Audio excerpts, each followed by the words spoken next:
Hi friends. In the last lecture we have studied regarding electric field due to different charge systems. We took the electric field due to single charge, single point like charge. Then we took electric field due to multiple charge system. Then we took the electric field due to continuous charge distribution. And that is what we had taken in electric field. Now we go to another charge system, a specialized charge system, and that is electric dipole. The name itself says di means two and pole means polarities. So a system having two polarities. Now in electricity there are two polarities, positive and negative. So electric dipole can be defined as it's a collection of two equal and opposite charges. A charge negative q and positive q. Two charges both are equal in magnitude and opposite in type. The system formed by these two charges which are separated by a finite distance, let's say 2a. दोनों के बीच का distance क्या है 2 है. ये एक charge ये दूसरा चार्ज, दोनों के बीच का डिस्टेंस 2 है. तो this type of charge system is called electric dipole. तो electric dipole is a system of two charge particles, एक पॉजिटिव क्यू दूसरा negative Q. Okay, and the distance between them is 2 है. Okay, ये system को बोलते हैं electric dipole. ना electric dipole का टोटल चार्ज कितना? Total electric charge of the dipole is 0. Plus Q minus Q total मार तो 0 हो गया. Total charge is 0. Now here we define one thing, one important quantity regarding it, that is electric dipole moment. The electric dipole moment is denoted by छोटा p. Electric dipole moment यानी क्या? तो it is product of value of charge on any one, product of magnitude of charge on any one into distance between the two. Distance between the two, that is 2a. तो ये हो गया 2qa. That is the electric dipole moment. Okay, electric dipole moment यानी क्या? Product of charge on anyone, magnitude of charge on anyone into distance between the two. That's electric dipole moment. इसका unit देखें तो charge का coulomb into distance का metre. Dimensional equation देखें तो इसका कूलम का a1 t1, for coulomb we use a1 t1, and इसका लेंथ मीटर का l1, so that is m0 l1 t1 a1. That is dimensional formula for electric dipole moment. Now electric dipole moment is a vector quantity. It's a vector quantity. Vector quantity तो उसका magnitude होगा, वो तो यहाँ पे आ गया. अब vector form लेते ही हूँ तो इसको यूँ एरो बता दिया यहाँ पे डिस्टेंस के लिए, एंड ये हो गया. तो इसका डायरेक्शन कौन सा? अगर इसको वेक्टर क्वांटिटी देते तो डायरेक्शन क्या? पी बार का, डायपोल मोमेंट का. तो it is always directed from negative Q two plus Q. Always directed from negative Q two plus Q. यानी नेगेटिव चार्ज से पॉजिटिव चार्ज की डायरेक्शन होता है dipole moment. That is a dipole moment. Okay, so electric dipole moment of this dipole is denoted by p bar and is directed from negative charge to positive charge. अब अपने को पहला question तो ये होता है कि डिस्टेंस को 2a क्यों बोला? नॉर्मली a बोलते हैं या d बोलते हैं, तो ये 2a क्यों? क्योंकि डायपोल के लिए हमेशा रेफरेंस उसका सेंटर पॉइंट होता है. Reference of this dipole is always at centre point. बराबर है. तो सेंटर पॉइंट से एक चार्ज का डिस्टेंस एंड दूसरे चार्ज का डिस्टेंस, अगर यहाँ सिर्फ a लिया होता तो that distance would be a/2 and a/2. तो फ्रैक्शन आते हैं तो तकलीफ होती है. इसे in order to avoid fractions we took the distance as 2a and therefore this side a and this side a. In order to avoid the fractions we take 2a so that centre से एक बाजू का distance है, दूसरे बाजू का distance भी है. ओके, बस यही रीजन है इसके पीछे कि क्यों 2a लिया, बाकी और कोई रीजन नहीं है. ओके, ये हो गया डायपोल के बारे में. अब इलेक्ट्रिक डायपोल के बारे में हम लोग क्या करेंगे? Will be finding the electric field due to this electric dipole. इसका इंपॉर्टेंस क्या है? तो इसका इंपॉर्टेंस नॉर्मली हम लोग नेक्स्ट चैप्टर में देखेंगे जब हम लोग डायपोल फॉर्मेशन की बात करेंगे. Here we are just taking it as a system of charges. It's a system of two charges which are equal and unlike. बराबर है. वैसे देखा जाए तो इसका इंपॉर्टेंस क्या है? तो when a dissociation occurs in a molecule, then there is a positive charge and a negative charge. तो वो अगर थोड़ा दूर होंगे तो they will form a dipole. Separate हो जाते हैं, डिसोसिएशन एकदम अलग हो गए तो they will form ions, पर दूर हुए पर अलग नहीं हुए, that is called dipole formation. More details will take in chapter number 2. फिलहाल हम लोग क्या करेंगे? ये जो डायपोल है minus Q charge plus Q charge, इसके लिए हम लोग डिफाइन करते हैं दो लाइनें. एक axial line, one we call it axial line. Axial line यानी क्या है? Axial line is the line along with the dipole lies. Dipole lies along this line, तो ये हो गया action line of dipole, this called action line of dipole, बराबर है। दूसरा डिफाइन करते हैं हम लोग डायपोल के लिए equatorial line. What is this equatorial line? तो equatorial line is perpendicular bisector of the dipole, dipole का परपेंडिकुलर बाइसेक्टर, बाइसेक्टर मतलब exactly from the centre perpendicular line बनाओ तो that becomes perpendicular bisector, and ये हो गया इक्वेटोरियल लाइन। तो dipole के लिए हमने दो चीजें डिफाइन की, एक्शन लाइन और equatorial line. What we will now do is obtain the formula for electric field intensity due to this dipole at any point in the axial line, at any point in the equatorial line। अरे ये दो formula हमें derive करना है इसके बाद। तो हमारा पहला फॉर्मूला रहेगा electric field intensity of the electric dipole eight point P on the axial line. उसके बाद का डायरेक्शन रहेगा electric field of the dipole at a point on the equatorial line. Okay, ये हो गया regarding next to topics which will be taking.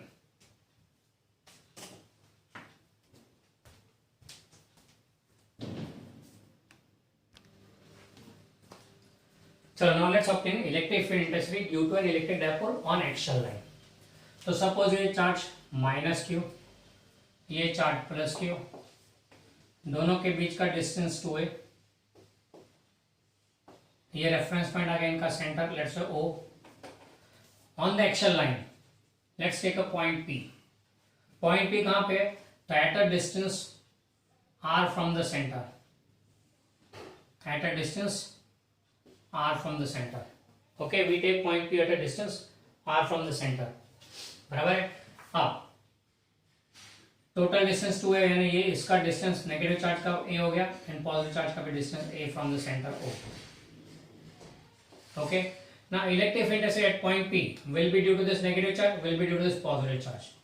तो at P electric field due to positive charge plus electric field due to positive charge will be, अब electric field का formula याद करें तो E is equal to K Q upon, formula electric field का क्या था?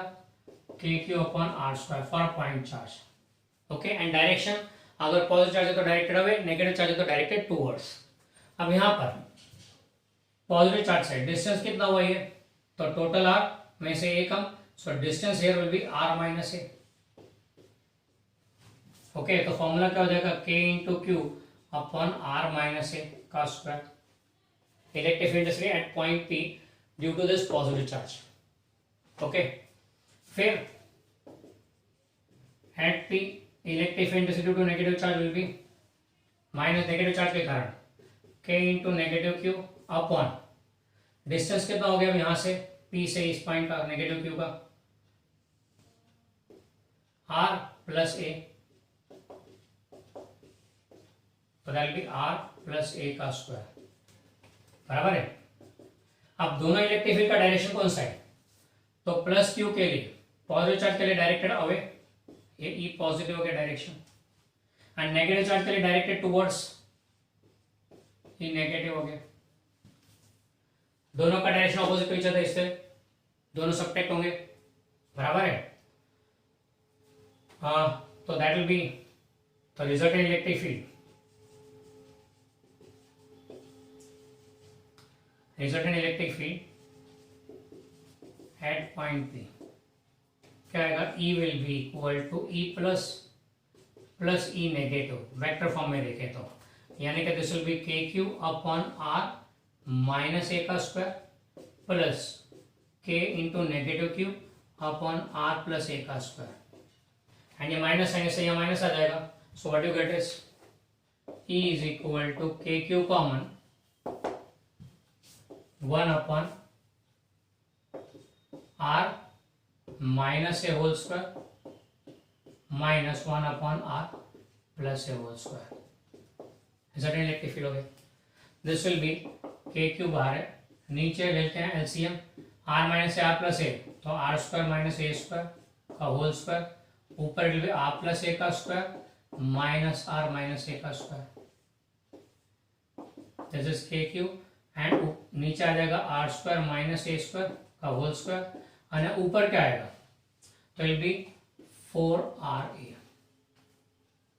Okay, ना इसको रीअरेंज करें, 4 को स्प्लिट करते हैं, 2 आगे लेते हैं, 2K into 2QA upon r square minus a square whole square, and this will be 2kp, ये मोमेंट हो गया dipole moment, kp upon r square minus a square whole square.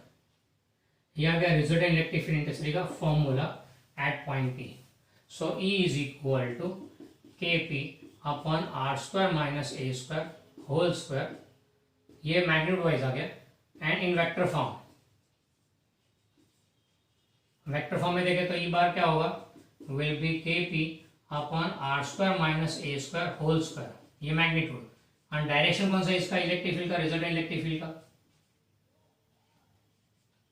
Direction कौन सा आएगा इसका, तो यहाँ पे देखो तो positive charge is near two point P, तो इलेक्ट्रिक फील्ड स्ट्रॉन्ग होगा, and negative charge is far, तो इलेक्ट्रिक फील्ड कम होगा. E positive will be bigger than E negative, here E positive will be bigger than E negative, तो ये dominate करेगा, इससे direction resultant electric field का ही आएगा. And ये कौन सा डायरेक्शन हुआ, तो negative positive charge is P बार, तो P बार की डायरेक्शन हो गया along the direction of P बार, तो P कैप लिख दिया, ये हो गया वेक्टर फॉर्म में फॉर्मूला, ये हो गया मैग्नीट्यूड फाइव, सॉरी 2 मिसिंग है, 2kp upon, sorry, this will be 2kp, this will be 2kp.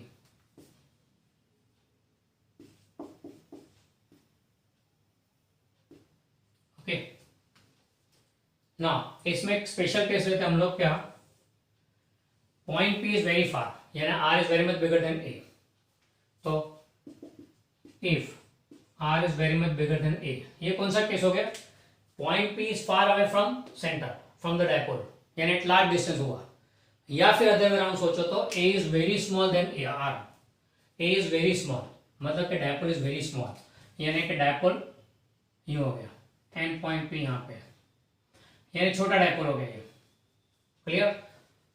Either take it as R is very much bigger than A, यानी एट लार्ज डिस्टेंस, या फिर take it as A is very smaller than P, A is very smaller than R, यानी कि dipole is very small. जब ऐसा case हो when A is very small than R, then that's called a point dipole, इसको बोलते हैं point dipole. तो in case of point dipole, तो here we can say that therefore R square will be still very much bigger than A square, तो A square will be negligible, A square अगर negligible है तो हटाओ यहाँ से, एक हमारा R रह गया यहाँ पे,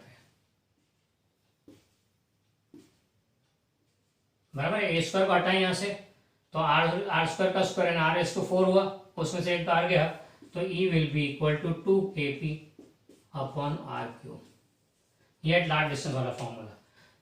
नॉर्मली हम लोग यही फॉर्मूला यूज करते हैं, ये दोनों फॉर्मूला हम लोग रेयरली यूज करते हैं, this is what we are normally using, we take normally the dipole as a point dipole, बराबर है, तो फॉर्मूला याद आएगा. Clear about this. ये हुआ electric dipole, electric field due to electric dipole on axial line, ये point axial line पे लिए, अगली बार ऑन इक्वेटर लाइन आएगा. ओके, देख लीजिए.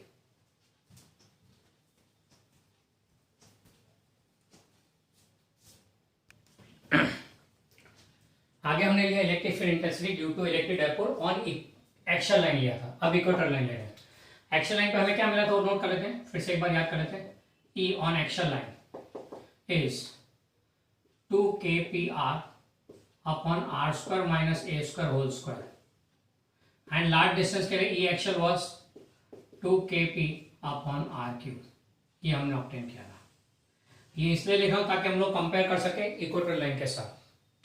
नाउ डायपोल क्या है, minus Q charge plus Q charge, दोनों को ज्वाइन करते हुए लाइन, ये सेंटर आ गया O, बराबर है, ये डिस्टेंस है, ये डिस्टेंस है. अब परपेंडिकुलर बाइसेक्टर बनाया पासिंग टू सेंटर, ये इक्वेटर लाइन हो गई. इस इक्वेटर लाइन पे पॉइंट P यहाँ पे ले लिया at a distance R from the centre. Nomenclature same रखा है जैसा आगे रखा था वैसे ही, सेंटर से डिस्टेंस R, ये A. अब हमें फाइंड करना electric field intensity at point P due to this system, so ये plus Q and minus Q. आगे जैसे ले रहा नेगेटिव क्यू यहाँ पे प्लस क्यू यहाँ पे, तो ये डायरेक्शन हो गया डायपोल मूवमेंट का. ओके, अब electric field at point P due to negative charge due to positive charge, find करके फिर देखते हैं उनको ऐड करना है कि सब्ट्रैक्ट करना है. ओके, नाउ पहला step, at point P electric field due to positive charge will be equal to, ये पॉजिटिव चार्ज के कारण, K into Q upon distance, ये हो गया। अब ये डिस्टेंस कितना होगा, तो राइट एंगल ट्राइंगल है, R यानी A दो साइड से, तो जाएगा root R square plus A square, यानी कि R square plus A square raise to half by Pythagoras, and नीचे स्क्वायर करना है, K Q upon R square है, इसे हो जाएगा R square plus A square distance. Okay, तो ये हो गया पॉजिटिव चार्ज के कारण इलेक्ट्रिक फील्ड से at point P। And negative charge के देखो तो charge Q, distance same to same, क्योंकि R और A फिर से, तो the same is for negative charge also, दोनों का वैल्यू सेम आता है ना। रिजल्ट इन इलेक्ट्रिक फील्ड,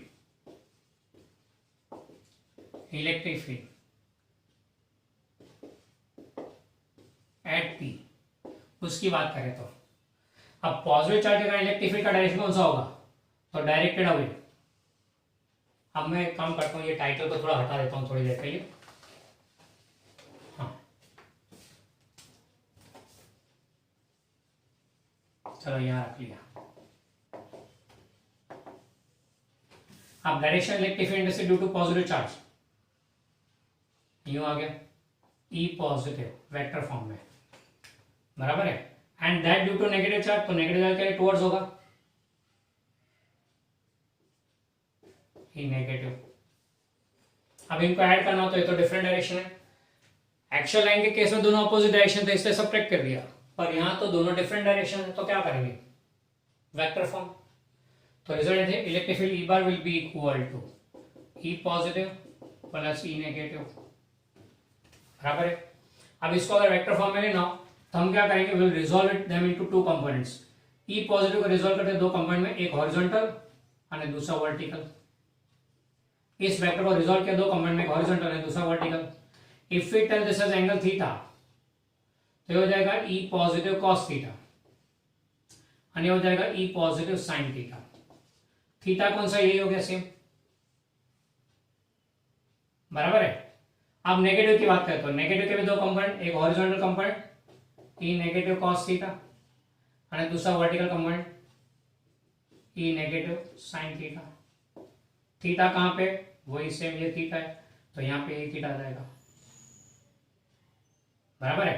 अब दोनों थीटा सेम होंगे क्योंकि A भी सेम है R भी सेम है, तो बोथ द थीटास आर सेम, तो cos थीटा दोनों वैल्यू सेम है, sin थीटा दोनों वैल्यू सेम है। अब साइन कंपोनेंट्स को देखोगे तो दोनों मैग्नीट्यूड भी सेम, sin थीटा भी सेम, मैग्नीट्यूड भी सेम, sin थीटा भी सेम, तो both are equal and opposite, cancel each other. तो at point P sin theta components of E positive and E negative are equal in magnitude, opposite in direction and at common point. So therefore what will happen? Therefore cancel each other. Equal and opposite and at the common point, then they cancel each other. तो sin theta component एक दो cancel कर दिया तो बचा गया cos theta, तो therefore E can be written as E positive cos theta plus E negative cos theta। E positive E negative दोनों सेम है तो twice E positive cos theta लिख देते हैं। नाउ हियर 2 E पॉजिटिव है K Q upon R square plus A square, बराबर है। cos theta का क्या करेंगे, तो in the figure cos theta क्या आएगा, फिगर में देखो तो cos theta will be equal to adjacent side a upon hypotenuse root A square plus R square plus A square, यानी this will be a upon root of R square plus A square.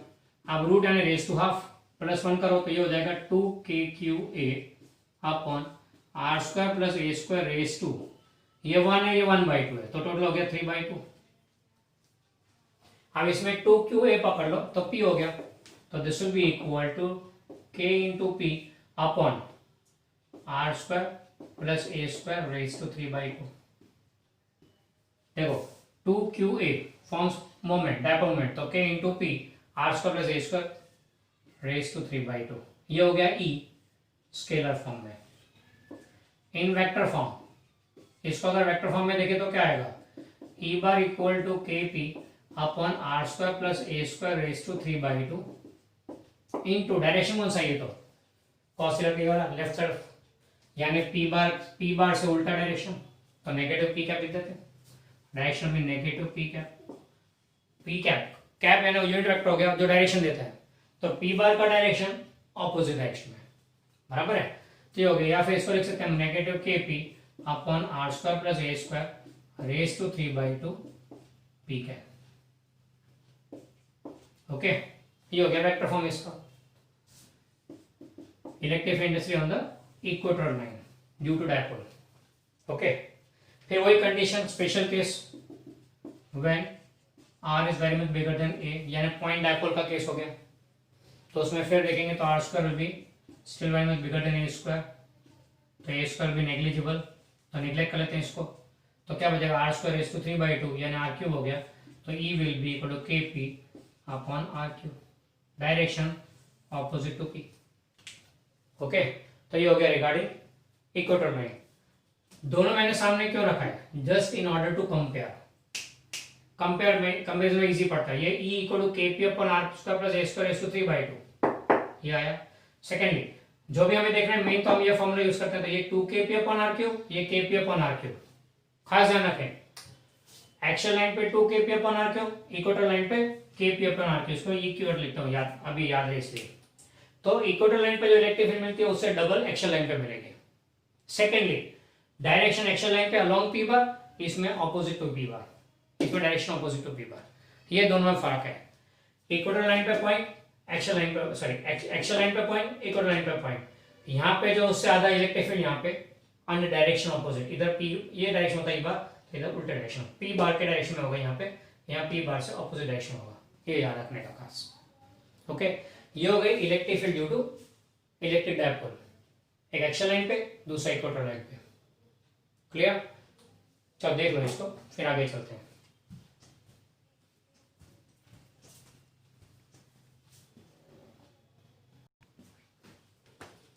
चलो आगे चलते हैं।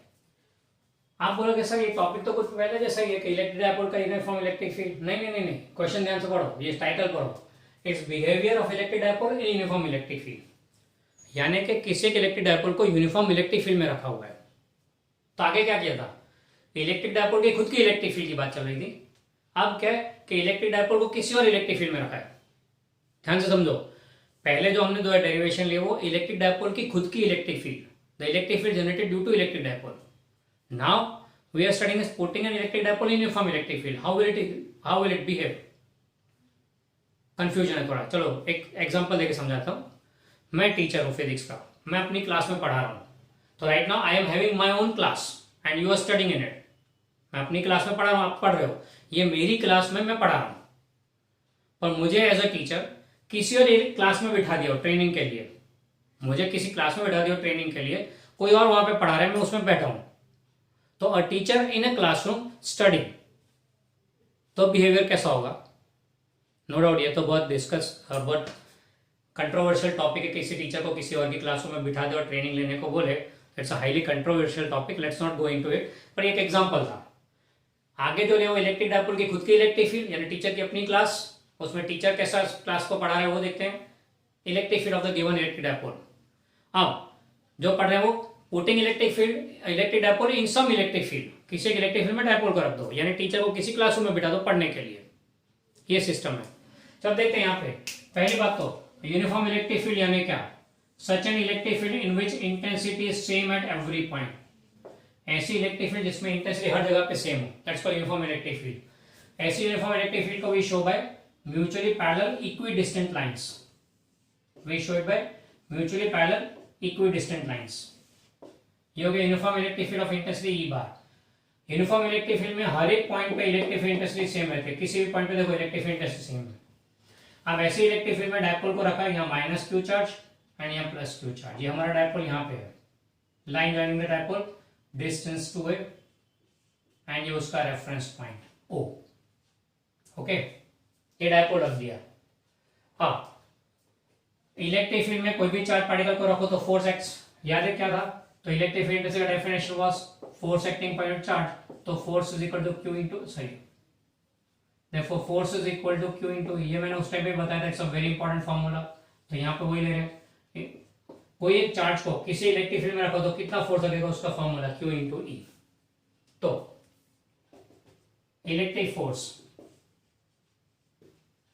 On plus q charge, let's say F1 will be equal to q into E, charge q, electric field, direction कौन सा होगा, तो electric field is always directed from positive negative charge, electric field always directed from positive negative charge, electric field हमेशा positive negative charge की तरफ होता है। Okay, तो पॉजिटिव चार्ज पे फोर्स लगेगा नेगेटिव की तरफ, negative attract the positive, force acting on this plus q charge will be in this direction F1 bar, value q he, direction along the field, फिर and electric force on negative q charge F2 will be equal to इसके ऊपर, तो charge negative q into E, तो ये तो direction में हो गया, नेगेटिव इन उल्टा हो गया direction, that is minus q, तो डायरेक्शन ऑपोजिट हो गया। तो क्यों, negative charge always attracted towards positive, negative charge always attracted towards positive, तो ये हो गया F2 बार का डायरेक्शन। अब F1 बार का मैग्नीट्यूड क्यू ही, F2 बार का मैग्नीट्यूड क्यू ही, दोनों का मैग्नीट्यूड सेम है। Here F1 bar and F2 bar are equal in magnitude, opposite in direction, दोनों का डायरेक्शन भी ऑपोजिट है, but are they acting along same line, नहीं, इसका लाइन ऑफ एक्शन ही हो गया, इसका लाइन ऑफ एक्शन नहीं हो गया, both are not along same line, but not along same line, तो therefore जब ऐसा सिचुएशन हो, equal line opposite direction but not along same line, तो ऐसे सिचुएशन में क्या होगा, ऐसे कपल ऑफ फोर्स को, ऐसे फोर्स को बोलते हैं, ऐसे पेयर ऑफ फोर्स को बोलते हैं couple, therefore forms couple, therefore forms a couple। अब ये कपल का कॉन्सेप्ट आपने 11th स्टैंडर्ड में पढ़ा हुआ है, रोटेशन मोशन में। कपल यानी क्या है, two forces which are equal in magnitude, opposite direction but not along same line. ये जो सिचुएशन है फोर्स में कि दो फोर्स, दोनों की value same, direction opposite but not along same line, अगर अलोंग सेम लाइन होता है तो कैंसिल इच अदर हो जाता है, पर नॉट अलोंग सेम लाइन है, इसलिए दे फॉर्म अ कपल, एक इधर से यूं खींचा इधर से यूं खींचा है, and couple always generates a torque, couple always generates torque, ये हमने 11 में पढ़ा हुआ है रोटेशन मोशन में। तो यहाँ टॉर्क का कॉन्सेप्ट आएगा, टॉर्क आएगा यहाँ पे, यानी रोटेशन मोशन क्रिएट होगा, generates torque, therefore rotation motion आएगा, therefore will get rotation motion here, किसके रिस्पेक्ट में, विद रिस्पेक्ट टू सेंटर हो। ओके, अब टॉर्क कितना जनरेट होगा, let's obtain the formula for torque, torque tau bar will be equal to, एक पे लगता है टॉर्क टाउ 1 बार, दूसरे पे लगता है टॉर्क टाउ 2 बार, टॉर्क का फॉर्मूला R क्रॉस F, तो R1 cross F1 plus R2 cross F2, ये 11 में हमने पढ़ा हुआ है टॉर्क का फॉर्मूला, बराबर है। अब पहले वाले चार पढ़े, प्लस क्यू के लिए पोजीशन वेक्टर क्या होगा, ओरिजिन से a डिस्टेंस है, तो this will be equal to a bar cross force कितना है क्यू ई बार, प्लस सेकंड वाले के लिए R2 क्या होगा, अगेन डिस्टेंस है, पर इससे उल्टा, इसके लिए पोजीशन वेक्टर नहीं हुआ तो इसके लिए पोजीशन वेक्टर नहीं हो गया, उल्टा हो गया, तो minus a bar cross force कितना है माइनस क्यू ई बार, तो ये दोनों नेगेटिव नेगेटिव पॉजिटिव हो गए, तो it is a bar cross q E bar plus a bar cross q E bar, तो that means twice a bar cross q E bar. आप constant को तो बाहर निकाल सकते हैं, तो this will be 2q a bar cross e bar, 2q a bar तो p बार हो गया, p बार क्रॉस ई बार, ये फॉर्मूला हो गया torque acting on electric dipole when present uniform electric field, ये टॉर्क का फॉर्मूला हो गया, p bar cross a bar, p बार कहां पे, यहाँ पे, तो नेगेटिव पॉजिटिव चार्ज हो गया p bar, and e bar कौन सा है, ये है e बार। ओके, तो p bar cross e bar is the torque acting on the dipole, यानी when electric dipole is present in uniform electric field, couple is generated, so torque rotation motion is created and the torque acting acts this much p cross e, magnitude कितना होगा इस torque का, tau equal to P E sine theta, cross product है इसके, where theta is angle between p bar and e bar, p bar यूं है e बार यूं है, तो दोनों के बीच का एंगल थीटा होगा, यहाँ ले लो, यहाँ ले लो, जहां पे भी लेना हो ले सकता है एंगल। ओके, ये एंगल थीटा हो गया पी बार और ई बार के बीच का। ओके, ये हो गया torque acting on the dipole. अब ये टॉर्क का इफेक्ट क्या होगा, इट रोटेट द डायपोल, ये ना डायपोल, तो इसको रोटेट करेगा यूं। कब तक रोटेट करेगा, जब तक दोनों पैरेलल नहीं हो जाए। क्यों, क्योंकि देखो अब यहाँ पे कई केसेस देते हैं इसके, theta equal to 0 degree, theta 0 यानी P bar is along e bar, p bar is parallel to E bar, उस केस में torque will come out to be 0, sine 0 is 0, बराबर है। दूसरा case theta equal to 90 degree, p bar is perpendicular to E bar, उसमें torque will be p. तीसरा case theta equal to 180 degree, यानी कि ये टार्क यूं बढ़ा हुआ है उल्टा, बराबर, dipole is reverse, p bar parallel to E bar और कैसा एंटी पैरेलल, यानी इस केस में इलेक्ट्रिक फील्ड और डायपोल दोनों सेम डायरेक्शन में, dipole moment and electric field दोनों सेम डायरेक्शन में। इस केस में इलेक्ट्रिक फील्ड और डायपोल ऑपोजिट डायरेक्शन, यहाँ नेगेटिव चार्ज, यहाँ पॉजिटिव चार्ज और पी बार, ख्याल है दोनों सिचुएशन। पर इसमें भी टॉर्क 0 है, टॉर्क 0 मतलब नो रोटेशन मोशन, यानी दोनों स्टेबल फॉर्म हो गए, नो यानी घूमेगा फिर यूं आ जाएगा, dipole will rotate and will come like this, बराबर है। टॉर्क नहीं, फिर टॉर्क नहीं लगे मतलब नो फर्दर रोटेशन, यानी electric field will make the dipole to rotate till p bar becomes parallel to E bar, till p bar becomes parallel to E bar और anti parallel, वहां पे रोक देगा। पर दोनों में फर्क क्या, ध्यान से समझ लो, दोनों इक्विलिब्रियम है, ये दोनों इक्विलिब्रियम है 0 एंड 180, क्योंकि वहां पे आके स्टडी हो जाता है यूं और यूं। पर दोनों में फर्क क्या है, अगर यूं है, जब फर्स्ट केस है यानी P bar is parallel to E bar, उस केस में स्लाइटली डिस्प्लेस करो तो टॉर्क वापस को यूं ले आएगा, स्लाइटली डिस्प्लेस करो तो वापस यूं ले आएगा, नीचे ले आओ तो भी वापस ले आएगा, यानी इट बिकम पैरेलल। पर इस केस में क्या होगा, स्लाइटली डिस्प्लेस करो तो rotate and become like this, यानी इफ 180 डिग्री तो स्टेबल तो है, पर थोड़ा हिलाया तो घूम के यूं आ जाएगा, यानी दोनों इक्विलिब्रियम है, पर ये स्टेबल इक्विलिब्रियम है, ये अनस्टेबल है, इक्विलिब्रियम है पर स्टेबल नहीं, क्योंकि थोड़ा भी हिलाया तो घूम के यूं आ जाएगा, बराबर है। So this is the case of stable equilibrium and this is the case of unstable equilibrium. Okay, तो फाइनली हुआ क्या, when a dipole is placed in uniform electric field, कैसे भी रख दो, यूं रखो यूं रखो यूं रखो, कोई भी फॉर्म में रखो, torque acts on it and the dipole rotates till it becomes p bar becomes parallel to E bar. Dipole rotate होगा कब तक, जब तक p bar becomes parallel to E bar, घुमा के सीधा कर देगा उसको। ये इफेक्ट है इलेक्ट्रिक फील्ड की ऑन डायपोल, बराबर है। तो when dipole is placed in uniform electric field, the electric field rotates the dipole till p bar becomes parallel to E bar, that is what effect it happens. ये हुआ uniform electric field का केस। यहाँ पे इधर और इधर electric field same है, इसलिए फोर्स सेम है, फोर्स सेम है and therefore torque couple generate हुआ एंड टॉर्क लगा एंड रोटेट हुआ।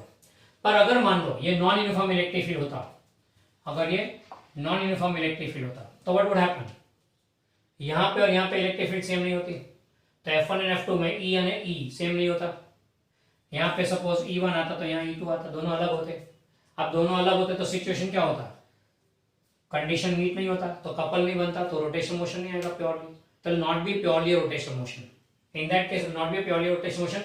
सेकेंडली फोर्स अलग अलग है, इसलिए रिजल्टेंट फोर्स भी आएगा and resultant force always produce linear motion, तो रोटेशन भी आएगा लीनियर मोशन भी आएगा, दोनों साथ में आएगा, तो that be general motion. In that case you rotate होते होते आगे बढ़ेगा। Clear, when there is a case of non uniform electric field, तो नॉन यूनिफॉर्म इलेक्ट्रिक फील्ड के केस में rotate as well as perform linear motion, क्यों, क्योंकि resultant force भी है, टॉर्क भी है, दोनों एक साथ देखने को मिलेंगे। Okay, rotation as well as linear motion both together will be seen in case an electric dipole is present in non uniform electric field. Okay, तो ये हो गया सारी बातें इलेक्ट्रिक डायपोल के बारे में। हमने इलेक्ट्रिक डायपोल के बारे में क्या पढ़ा, ये पूरा सेशन इलेक्ट्रिक डायपोल पे डेडिकेटेड था। एक तो इलेक्ट्रिक डायपोल क्या होता है, उसका dipole moment, a very important quantity, फिर उसके कारण electric field due to electric dipole axial line पे इक्वेटर लाइन पे लिया, फिर बाद में हमने उस डायपोल को रखा यूनिफॉर्म इलेक्ट्रिक फील्ड में, तो कैसा बिहेव करेगा, rotate till advance P bar becomes parallel to E bar, and दूसरा अगर नॉन यूनिफॉर्म इलेक्ट्रिक फील्ड में रखा हो तो क्या होगा। ये सारी बातें हमने यहाँ पे डिस्कस कर ली। That completes the discussion about electric dipole, a special type of charge system. Okay.